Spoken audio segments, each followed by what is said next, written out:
ఒకప్పుడు దక్షిణ భారతదేశంలో గల ఓ చిన్న రాజ్యంలో జానకి అనే యువరాణి ఉండేది. ఆమె సౌందర్యం, ధైర్యం, జ్ఞానం మూడు కలిపి ఆమెను ఒక అపూర్వమైన వ్యక్తిగా మార్చాయి. అయితే ఆమె జీవితంలో లోపమొకటి ఉండేది.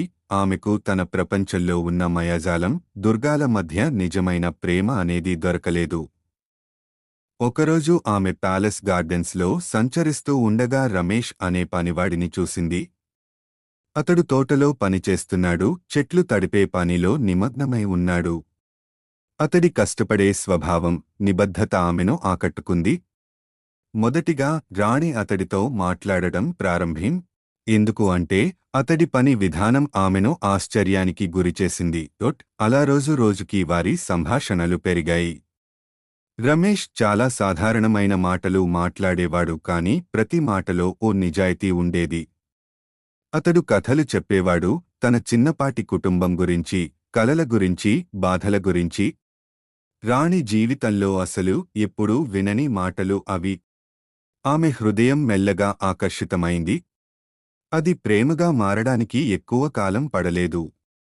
రాణికి స్పష్టంగా తెలుసు, రాజ్యానికి ఇది ఆమోదయోగ్యం కాదు. ఒక పనివాడిని ప్రేమించడం అంటే రాజకీయ పరంగా పెద్ద విషయమే.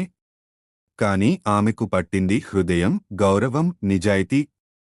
ఆమె తన తల్లి రాజమాతకు ఈ విషయం చెప్పింది. రాజమాత తొలుత కోపంగా స్పందించింది.